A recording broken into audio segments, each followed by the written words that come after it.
Hello, and welcome to another episode of the Stacking Dingers Show. I'm your host, Matthew, aka Sheep, aka Dark Sheep, and we are here. We're in the semifinals on Underdog. We're in the first round of playoffs on DraftKings. We got a bunch to discuss. Gonna just have a nice hangout, casual chat with another Sweating Dingers crossing the streams, or I don't know. If we keep doing these, we got to come up with like a branding deal between the two sites now. Yeah, well, I got the name from you. It was inspired by that. I've never been good at naming things, but I thought Sweating Dingers was a nice riff, and I'm not sure I like the name, but it might have. It does have a little just naming something sweating and then dingers. Both of those words on their own kind of have a little bit of weird connotation, and then you combine them, and it could be a different type of website. Yeah, maybe I'll delete my Twitter and delete the site and come back next year with a completely different. There you go. Name. Oh, and you know what? I forgot to say it's Aiden. He's here, proprietor of Sweating Dingers. And I know we should shout out Numi. I know he's been getting you the data like immediately for being able to do this sweat online, and way better than the actual site does, as you know, seems to be par for the course for this sort of thing. You know, as much as they say that they're improving draft games, you know, some of the stuff is still miles behind what we hope for. But I don't know. Just generally, how's your playoffs going? It could be better. I was expecting, in my head that I'd have many more teams and a lot fewer with Zach Wheeler on them. But I guess we'll get into that in just a second. Yeah. I posted over on Twitter. I've got a dinger, a frozen rope, and a couple of bullpen, couple seventh inning stretches. Couple in the DK finals, or I got actually 8 in the DK first round, but only one of them really has juice right now. I guess I know you're over there on DK. Before we jump into the underdog data, what's I kind of forgot. I mean, I know as I'm drafting that the playoff format is different, where it's the 2 cumulative weeks. Do you have any hot takes or lukewarm takes about the 2 playoff formats and how they compare at this point after doing it a couple of years? Yeah, not really. I mean, I don't know if they did this last year, but the weeks are kind of staggered here, so it's kind of nice that one round is ending and then you only have to wait 1 week and then the other round is ending. Yeah. Although DraftKings is much more cutthroat with their cuts.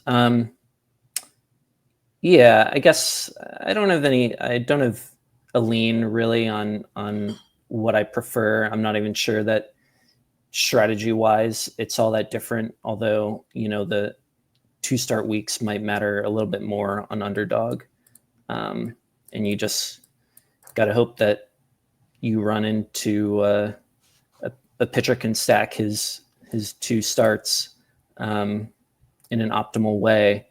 I certainly wish Jack Flaherty had his start last night a few days ago. That would have helped me a lot, but that's the game. Right. Yeah. It's definitely the time of year where the nothing matters really comes out. Just at this point, it's just getting lucky.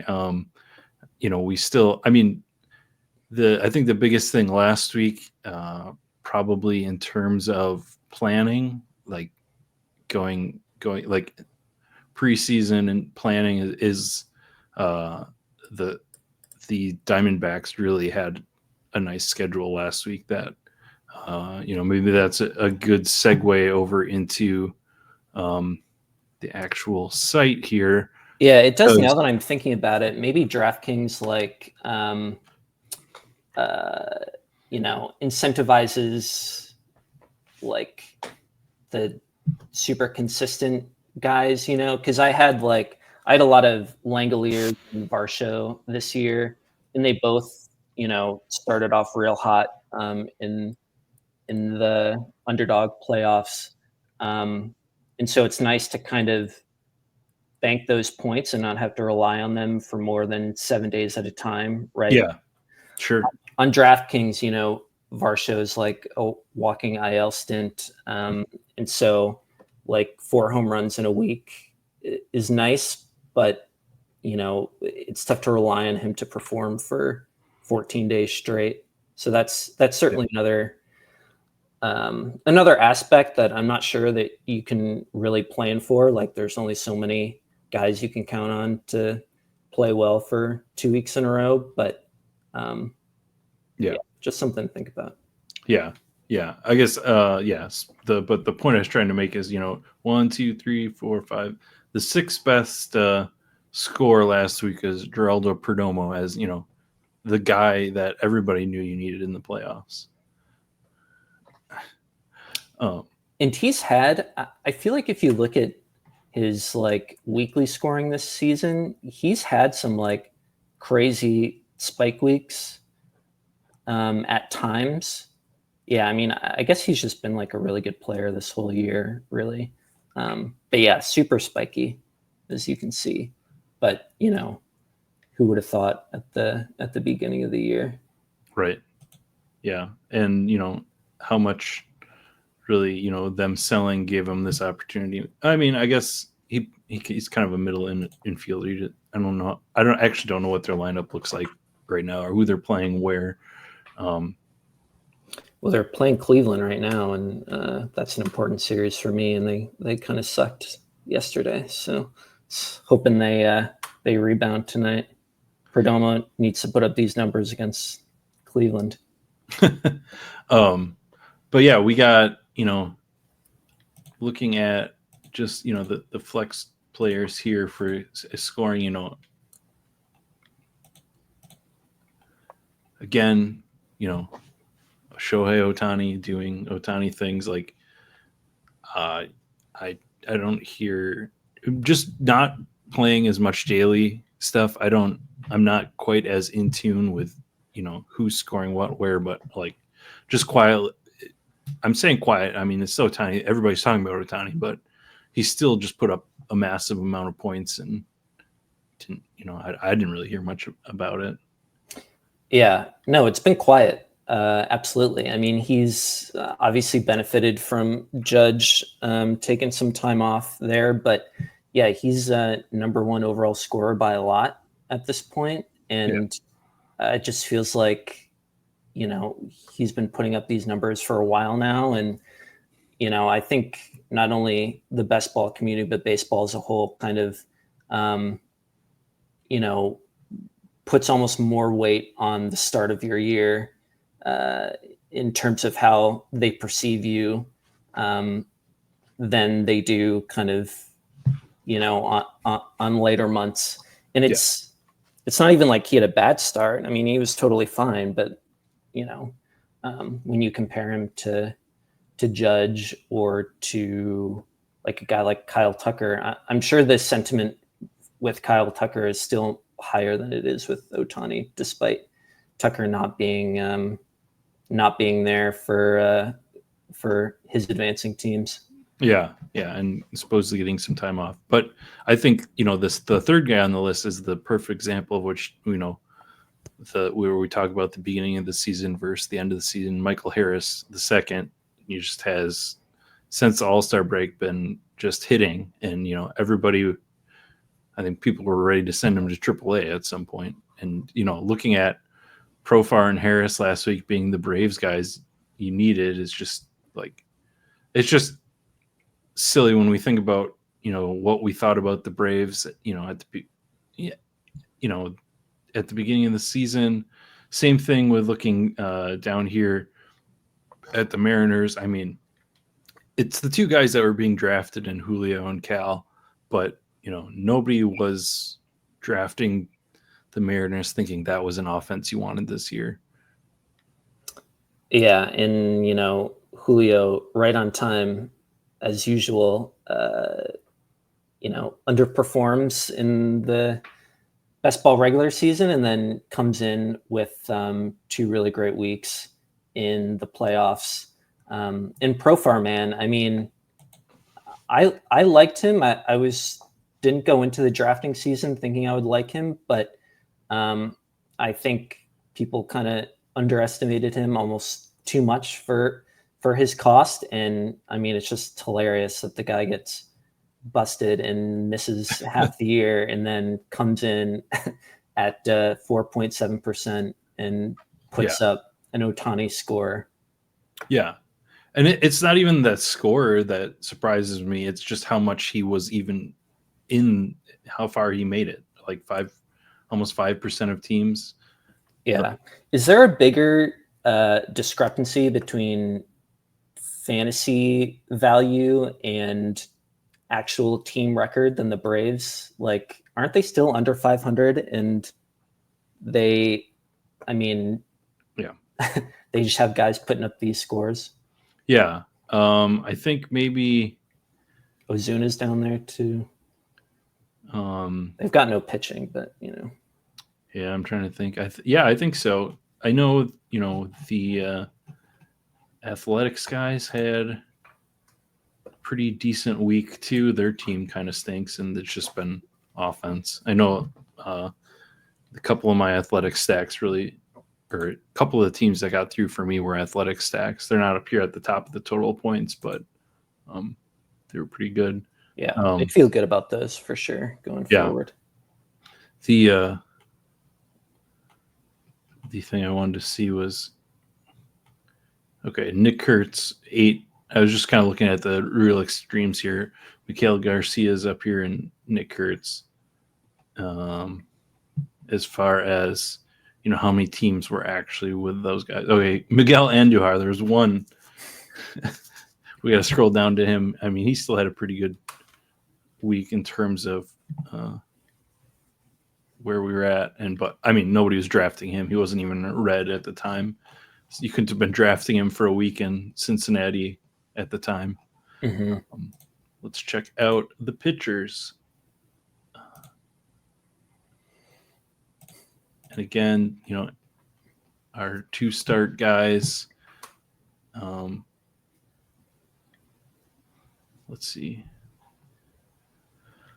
I don't think there's anything too crazy. I know Garrett Crochet was a popular pick for me. Andrew Abbott here is an interesting guy with 17 and then an 84. Yeah, he must have had 2 starts there, right? I know that he shut down somebody just the other day, or Milwaukee, wasn't it? Yeah. Milwaukee still won that game, though. Obviously, is that the one they won? Yeah. I don't know. All the wins blur together. I think so. Yeah. That in terms of being a baseball fan, that run is like the most fun I've had in the regular season. Yeah, baseball. Like, I mean, 14 straight. You might never see that again. I mean, yeah, since the All-Star break. I mean, I had it last year with the Tigers after the middle of August. They just went on an insane run. Nobody expected them to make the playoffs, and they've been, I think, the best team record-wise since the Little League game last year. So it's always great. Milwaukee is like, one of the 2 or 3 true small market teams. Yeah. I used to live in Wisconsin, so I hate that they renamed that park. That was a fireable offense for whoever did that. But yeah, I mean, who can't get behind the Brewers winning 14? I know. Yeah. Man, if they can win a World Series, well, they're going to get swept in the division series, obviously. Yeah. So they're the Twins of the National League here. You can. I don't know. My son was already like they're just going to lose in the playoffs, Dad. Like, come on, we got to enjoy this. Like usually I'm the pessimist. You're supposed to be the optimist. Yeah, you can't think like that. Too many people are quick to downplay when their teams actually do something amazing, and you just gotta enjoy it while it lasts. And you're losers until you're not. So who knows? Yeah. But I think the story almost of the quarterfinals here is like it's like the two start pitchers. I feel like almost all of them had at least one start that was so bad that it almost like wrecked their upside. I mean, Crochet is a good one. Yeah. Like 2 starts and he only puts up 59. Like when's that gonna ever happen? Right. I know Gore put up like a negative 18 in one of his 2 start weeks. Like, yeah, you see like Shota and Wu are like the only Yeah. Here. Like Shota and Wu were like the only guys who paid off their 2 start weeks. So yeah, it was kind of interesting. Like even Scooble, like, well, I'm not sure if he had a 2 start week, but he kind of faltered a couple times in a row. But yeah, so I'm curious to see what the pitching ownership looks like in this upcoming round, because I feel like it'll be pretty flat. Let's check that out, because you do have round 3 info up here. And okay, Wu. Yeah, Gray had a good 2 start week too. But yeah, this is pretty flat overall. It's pretty flat. I think, Freddie Peralta might be one of the most important, because he's up here and he's got the 2 starts and already has the real nice start yesterday. I think I forget who they play later this week. I had it out on Twitter, but I think it might be the Giants. That sounds right. So that should be interesting. And it is pretty flat. I think Logan Webb is kind of surprising to me here. I don't know. I just maybe missed a 2 start week from him last week, or he just had consistent scoring. I guess we can check on his page. Like he kind of had one clunker in there. Yeah. He might have just been pulled along randomly by some other stacks there. But yeah, then you just a bunch at 10.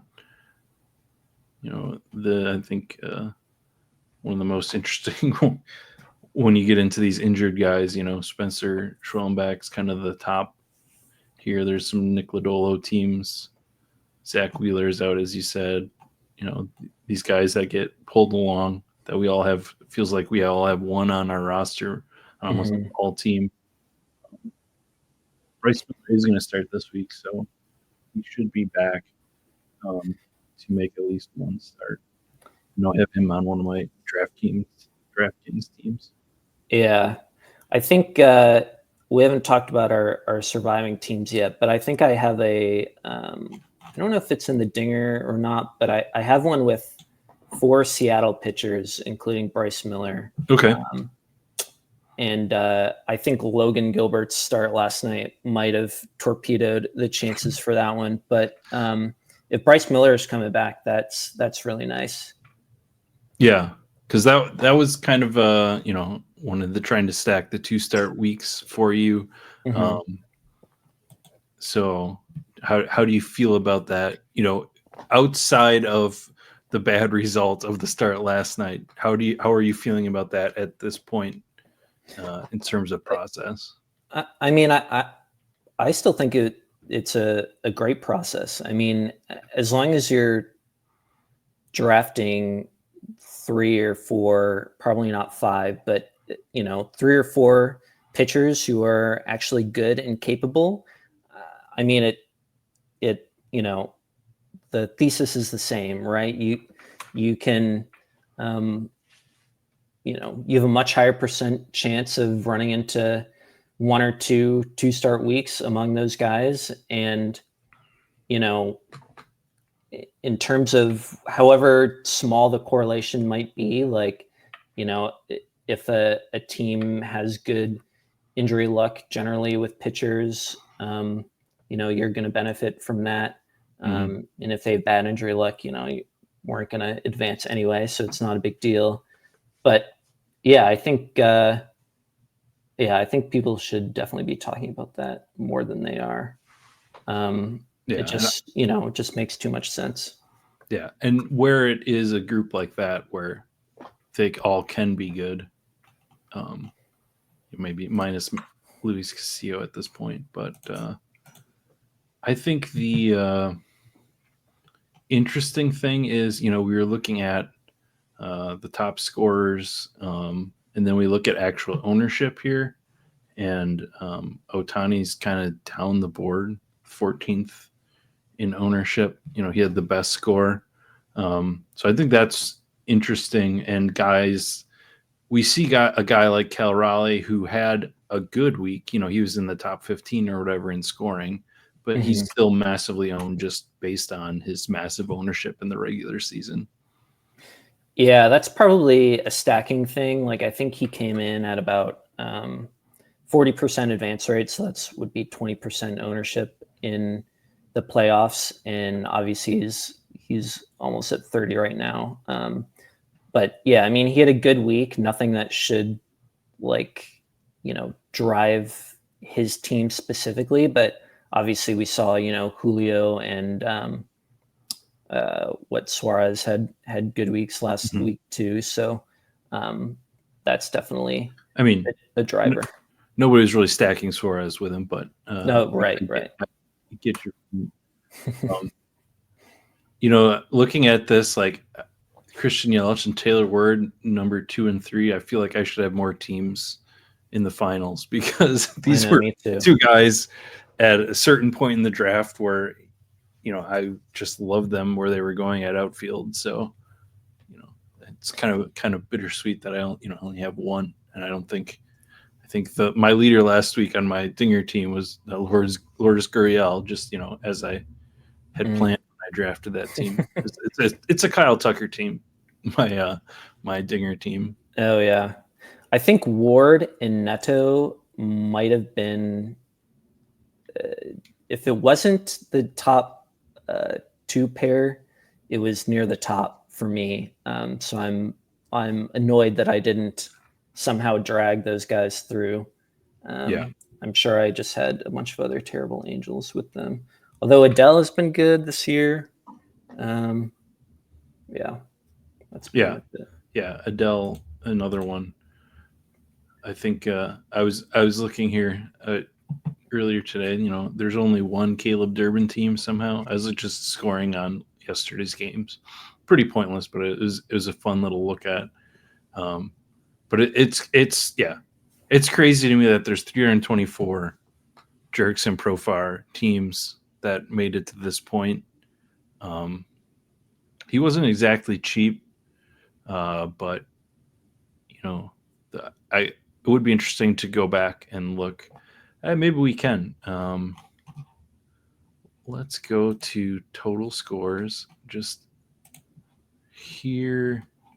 Let's turn off pitchers and try and find him here. Where was he going? So far, it was like 70, maybe. Am I missing him? Oh, yeah. So his advance rate down here at 9.4% for a guy who barely played. But when we're thinking about just in the case of maybe next year when we have an injured player or something going at a similar point that we know is going to miss time, I think he's an interesting case study to think about when we're thinking, okay, this guy's going to miss this much time, and then they're going to have a low advance rate, but then just how good they can be in the playoffs. So like comparing to guys around him, there isn't really like a standout where he was going Mm-hmm. that you wanted to have. Yeah, that's a little bit of a dead zone right there. Yeah, I mean, we had Junior Caminero there, who was an important thing. Nick Castellanos, who somehow, I don't know how he had a 20% advance rate, but it is a bit of a dead zone. So that might be why we actually had so much Jerkson Profar survive, even at, even if it was small at 9%. I would expect that to be lower. Yeah, I was trying to think because like after the end of the regular season, um, I was thinking about putting out a tweet or something about like, did the Ronald Acuna pick work out? Yeah. Right, because he was at about 11% or so advance rate, so a good bit lower than average, as you would probably expect. Um, Mm-hmm. but obviously he ended up getting hurt again. But Right. before you knew that was going to happen, like, were you happy with that pick, right? And I was like, maybe if you had guaranteed me 11% advance rate, like, Mm-hmm. I'd go back and forth. Like, Yeah. obviously he could spike in the playoffs. He hasn't really done that, and obviously he was hurt. But like, I think I would have probably been lower on him than I was. And I think in my head too, like especially with pitchers, like with McClanahan and guys Mm-hmm. like that, like if they're guaranteed to miss time during the season, like do I want any of them at all, right? And, Yeah. and I just think like, in my head before this, I was like, just probably like just stay away, right? Because there's enough pitchers and enough outfielders going around, those same guys who are just as good and capable. Like, why do I have to take the risk with this guy? But also seeing like how many Profar teams made it here, and I'm sure Profar, obviously, his own issues caused him to miss a lot of time, but he was Right. also paired with Acuna. He was paired with Olson and Riley and Yeah. probably guys like Strider that like, either missed a lot of time or underperformed this year. So that dragged down his advance rate. So again, I don't really know. Yeah. Talking through this, I don't really know again how I stand, and I'm sure I'll fall for it next year. But like in my head, I'm like, just say no to those guys if they're guaranteed to miss time. Like, everybody says like, oh, come the finals, that they'll be the guy you need, but that's still such a tiny chance of happening, that like, why even risk it? I think the interesting pitcher comparison to make to Profar potentially is, you're talking about Shane McClanahan earlier, and if you were happy, guaranteed a certain percentage and how much time he missed, and let's say he was coming back, the guy I'm thinking of is Brandon Woodruff, who has 2 starts this week, who could be a potential guy that you need. Obviously, I'm hoping he is because I'd like another win against the Cubs tonight. But and just because I drafted so much of him, I'd like to take that victory lap. But it's hard to take a victory lap on that because it very could easily have been Shane McClanahan. Yeah, and like, it's good for you if you have him, but like, is he moving the needle more than all the other pitchers who are taken around him? Like, that's debatable. And I mean, he's got upside, but so does, like, I don't know, Ranger Suarez, as we just saw.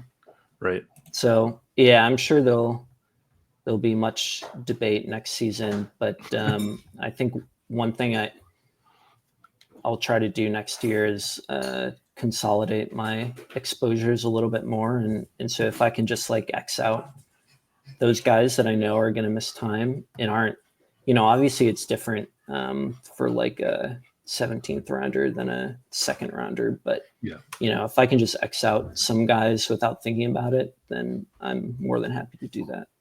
Yeah, and my thing is I always X out the ones I don't like, but like a guy like Brandon Woodruff or Spencer Strider, who I just like as players, I'm going to keep taking them, even though it's similar situations to guys I'm not. And, I guess that is one of the nice things of making content for this is the arguments are so circular that you can kind of just keep saying the same thing over and over, to be honest, and you'll never really know.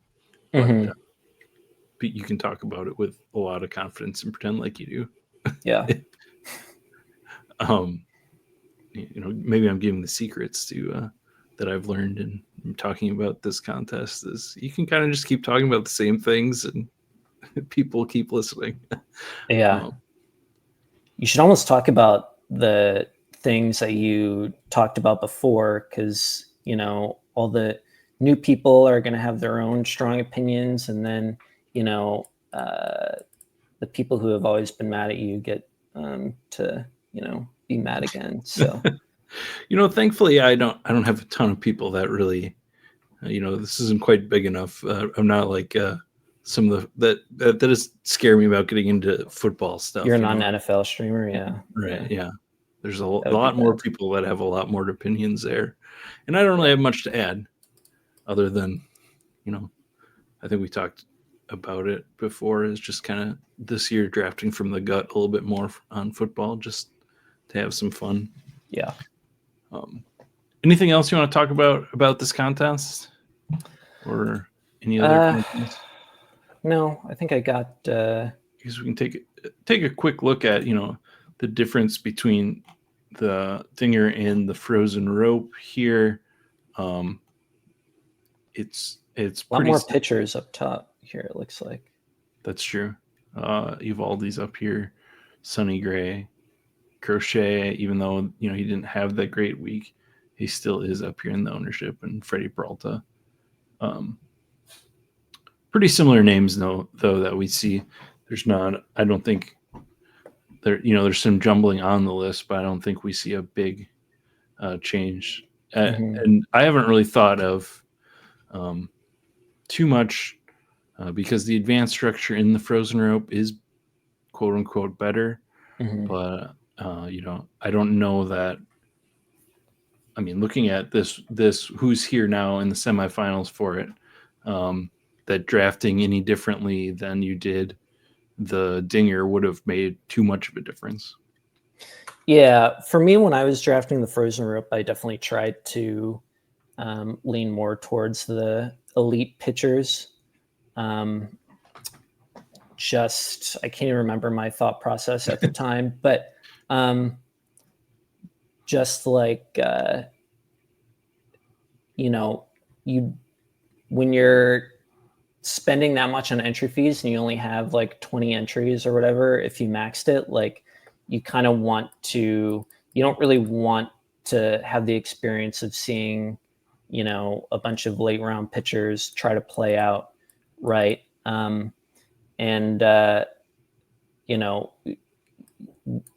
the advancement is so much about like upper tier pitcher performances, like you kind of want to maximize those for yourself. And Crochet's an interesting guy here, because I feel like anecdotally so many of the highly drafted pitchers kind of faltered. His, like, I don't know what he scored in his first start last week, but it wasn't very good. But I still, when I was kind of going through, what did he get? 12? Yeah. But still, like when I was going through a lot of my pods last week, like his 12 was still scoring for some people, right? So like that second start for him was like all gravy for those people, and you knew he wouldn't put up 2 clunkers in a row, right? So even though he didn't necessarily have like a huge week, I just think the fact that so many other pitchers also kind of stumbled and he had that opportunity to make that second start was like, he was the hammer guy last week on Sunday for sure. Yeah. And looking, ahead to this week, there's a ton of guys that, have 2 starts. So it should be interesting to see how those play out. All right. I mean, that's kind of what I got today.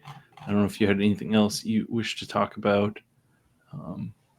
No, I mean, we can look through our own teams maybe. I think I'm kind of drawn dead in the dinger right now. I think my solo shot team probably had its worst week in like 3 months last week and dropped me from first to fifth. But I had my one frozen rope team has Flaherty and Peralta on it, so I got off to quite a hot start yesterday. Nice. There you go. Yeah. This is my dinger team. It is pretty. I've got Jared Jones and Zach Eflin, so I only really have 4 pitchers.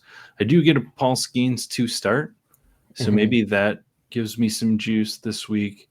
But then, looking at it, I kind of need Arizona and Athletics to do something again. I guess I was wrong. Yeah, this one is actually a pretty stacked team. I had an Arizona stack. I had a Pittsburgh. Naylor is a good one. Yeah, that was just. Yeah, he was part of the Arizona stack, and then some of this common Chapman, Ramos, Lee, San Francisco stack that I did 2 or 3 of on a lot of teams. I have no idea why I was drafting Austin Wells. But he's there. He's in the semis. That didn't work out too poorly. I feel like I don't know. Maybe this is just my teams, but like I feel like all my infielders had great weeks, and I was just like begging one of my outfielders to have, especially Tatis, to have a big week. And I sort of got that from Varsho for like 5 days, but like. Yeah, needing to rely on Fernando Tatis and having him put up like 6 points every game is really not fun. So you look at the Padres and they have like 8 runs, and you're like, oh, Tatis is 1 for 4 with a single and a caught steal. Like, oh god, of course. Yeah, and then my frozen rope. I misspoke earlier. My frozen rope team is the Kyle Tucker team that. Similar to you, my infielders were great. Langoliers and Soderstrom had great weeks. Caminera had an awesome week. Lindor. My flex was definitely filled by the infield on this one. But then Rooker and Gurriel had decent weeks. But, the plan drafting this team was not for Gurriel to be the guy carrying me through. But that's probably another reason why like Profar had such an impact, right? It's because like a lot of these first, second round outfielders are either hurt or underperforming, and like it's just so powerful to have a guy that you drafted later, even though he was still a 6th, 7th rounder, to put up that kind of score. And there are a lot of PCA teams who relied on that during the regular season and didn't get that now. And like, yeah, I just feel like the outfielders are going to be the Taylor Ward, another guy, just the outfielders are going to be the deciders here, even more so than pitchers probably. Yeah. There's going to be a ton of fun names to talk about next year and what we're going to do with them, like Jordan and who did you just mention? That? Sorry. Tatis. Yeah, Tatis, Tucker, where some of these guys are going to go. But yeah, so those are the 2 main teams I'm sweating. I got a couple of bullpen and 7th inning stretch. But for the most part, Athletics and some Brewers and some. I did think this team was kind of funny. This infield in the 7th inning stretch team. I don't know if you can see that, but it's a 3-catcher team. William, both Contreras brothers and Will Smith. I don't know what I was thinking there, but it worked out to get me to the semis at least. 3 catchers, and you didn't pick Cal Raleigh? And I didn't, yeah. And then I only went 6 infielders. So it's always funny looking at the season and be like, what the heck was I thinking? Yeah, I think I have 5 bullpens going right now. So looking okay for that contest. That'll be fun. I'm sure as a team I drunkenly drafted on Thanksgiving. So that'll be exciting. Yeah. All right. Yeah. So if for whatever reason you're interested in this show and you haven't checked out Sweating Dingers yet, you should do that, because it's just a dearth of information. And like you can see as we were just having the conversation here, if you like dig into the site a little bit and get to know it, you can answer some questions for yourself that maybe I know in previous years we could just guess on. We didn't really have a ton of way to even start to answer some of these questions. So again, I appreciate you doing that and putting it together. And again, shout out to Numi for getting you the data on that. Mm-hmm. Yeah, definitely. He's been, I was worried a little bit before the season, but he's been really on top of it. And that's nice to see. But yeah, it's been fun, building it and getting everybody's feedback and going through the season. And let's hope, we're not disappointed over the next 10 days, 13 days. I'm going to just be like my son and just, when he's talking about the Brewers in the playoffs, I'm going to assume I'm dead in the playoffs too.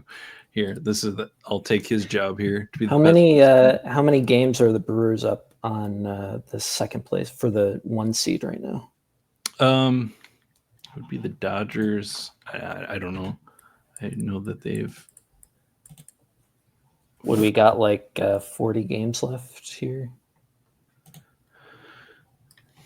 What is your betting line for the Brewers maintaining that spot? I think they can do it. They should. Hoskins will be back. I don't know if that's an upgrade right now over Andrew Vaughn, but yeah, I feel pretty good that they can maintain the lead. It's I'm more worried about an actual playoff series.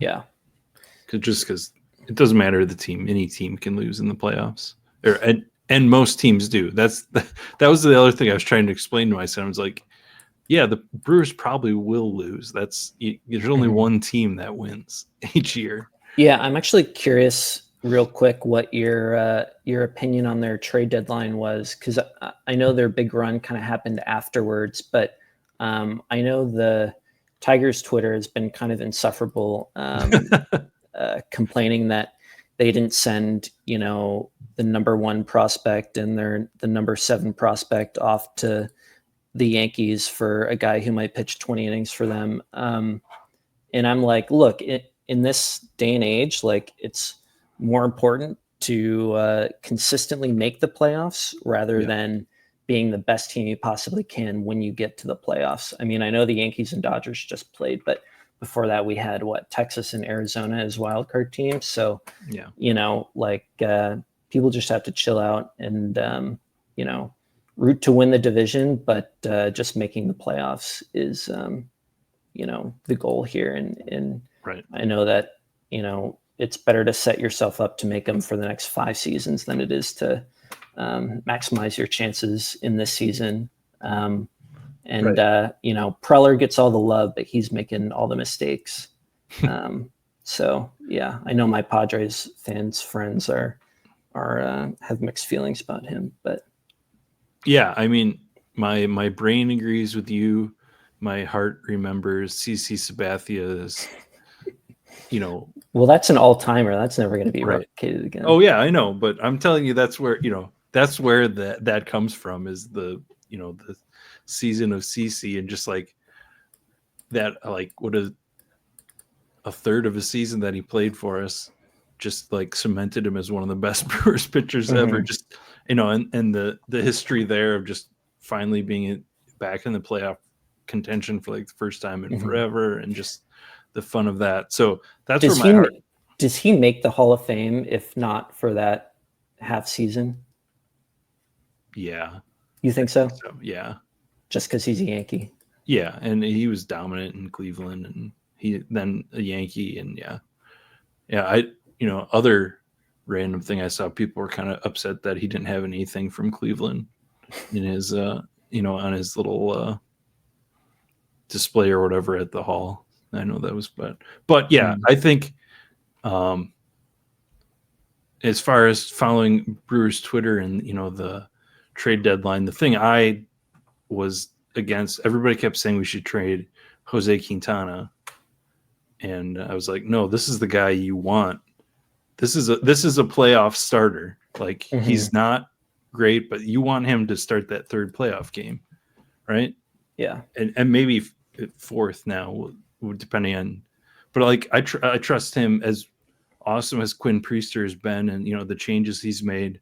But I'd rather have Quintana start a playoff game, because I just feel better about it in terms of experience, and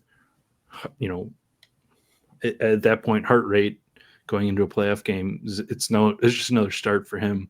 So, trading Nestor Cortez was, proved to be another smart move. But yeah, I can't complain, because all the moves that they have done this year have been good, and every random people are stepping up. If random people weren't stepping up during this 14 game win streak, I think people would be, a lot more angry about it. So it's hard to really be angry based off that. But as soon as the playoffs come, and we have all these guys that are not power hitters that are getting the singles, and they just go cold. Then everybody's gonna be like, well, why don't we bring in Suarez or whoever? But once Pete Alonso comes to town, you'll be sorry. Oh, that was the worst moment ever. Talk about highs and lows. Yeah, man, I was at that game, and the stadium just like, you hear that phrase, the air was sucked out of it. It just was like dead. Yeah. But the joke's on Devin Williams in the long run, or at least this season. But yeah, Baseball America put out, Brewers had the top farm system. They ranked them number 1. So like you said, the consistent year-to-year competition that they have is smart in the brain, but annoying with your baseball heart. Yeah. All right. So thank you for staying through that discussion. Even if I know a lot of our listeners have their team that they love too, and that the collective baseball fan experience, I think, can be enjoyed and hated in the same amount by everyone. So hopefully after a couple weeks, we'll be back here to talk about the finals, and we'll talk maybe about a finals team we have. That'd be the best. But we'll be back again when that comes around, and then we'll celebrate the end of the season after that too. So and then soon enough, we'll be drafting playoff teams. So kind of get maybe a little bit more regular schedule back here for at least an every other week thing for dingers, stacking dingers. So for Aiden and myself, thank you for checking this out, and enjoy the sweating those teams this week.